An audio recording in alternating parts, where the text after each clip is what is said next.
So let's talk about copyrights then.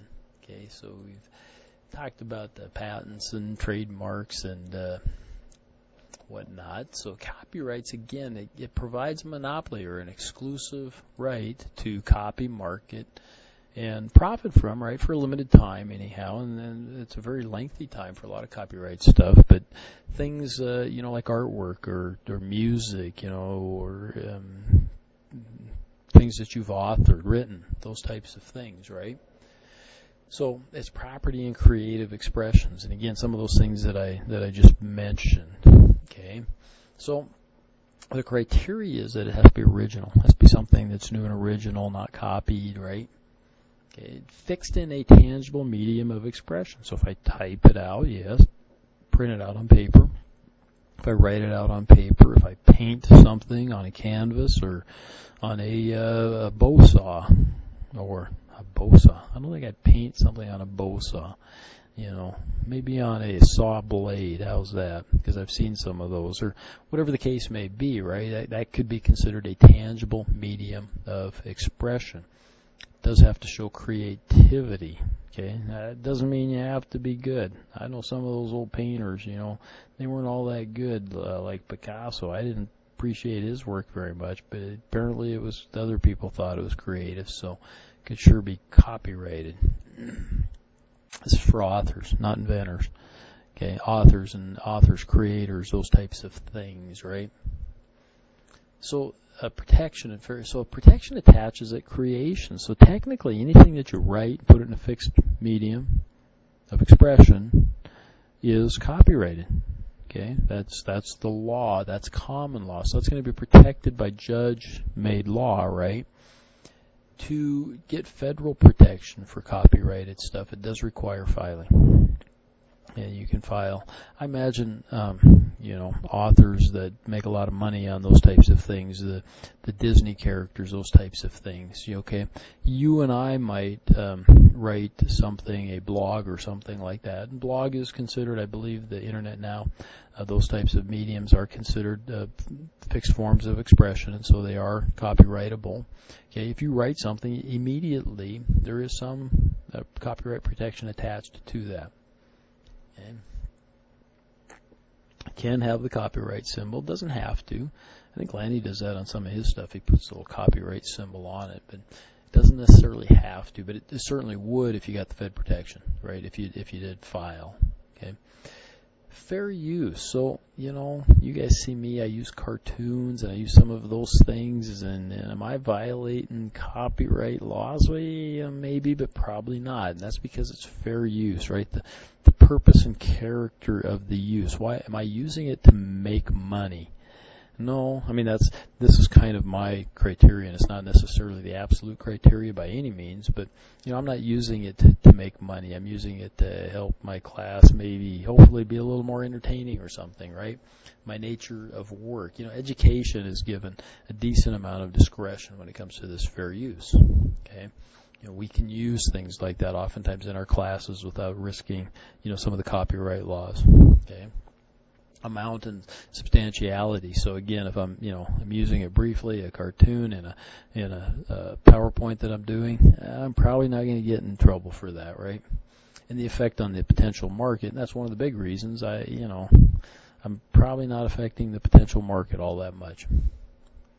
Digital age issues, file sharing, that's huge, right? It's back in my day, he just aged me, but one guy on the block, he'd buy the album, and so he'd buy the LP or long play album, right, the old vinyl, and then he'd take it home and he could record that onto cassette. And he would share those, and so we could all listen to it in our own cassettes. I mean, he could do, we'd probably give him the blank cassette for, 99 cents or whatever that cost us, and then he could record that onto the cassette, and then we'd have it. And not a lot different than what they do today. Obviously, it can be done in mass, with the file sharing that you guys can do now online and whatnot. But there have been a couple of companies like Napster that have been taken down because that's been ruled to be illegal. It was illegal when we did it too, okay, but it was on a smaller scale and it was hard to catch and track down. Okay, file sharing, they even went after some students, college students, for doing that. So Digital Millennium Copyright Act makes it illegal to get around protected devices. So you go to rent a movie, which nobody does anymore on DVD, but you took it home and you thought, man, I'll just make a copy of this. Well, you can't do that, okay? Even if you were smart enough, to bypass those things. Restrict certain recorders and camcorders. People were actually going like to first run movies, taking their little camera, and they'd record the movie, okay, at the movie theater, and then they'd take it home and download it. The quality, I'm sure, couldn't have been real good, but, they'd offer it for free to everybody, and so... and it puts restrictions on internet service providers and controls, and they have to abide by certain rules and whatnot. Was a part of the Digital Millennium Copyright Act. So there are no fully international intellectual property rights. So that creates a lot of problems, right? Trade-related aspects of intellectual property. It's difficult. Okay, when companies, and I've read some about watching programming on a lot of golf companies, for example. They'll design golf clubs over here, and they have them manufactured in China. Well, what happens is it gets over there and it's manufactured, and probably the manufacturer has a little subsidiary that's in a town 100 miles away, and they basically steal the design and change a few things. Maybe just the name on it, and build the same clubs and sell them. And some of those even make it right back here to the U.S. Okay, and the golf company knows that, but sometimes because they can save so much on the labor costs and whatnot of manufacturing over there, they've just elected not to really pursue it. Okay, so there's a lot of interesting things that go on in the international.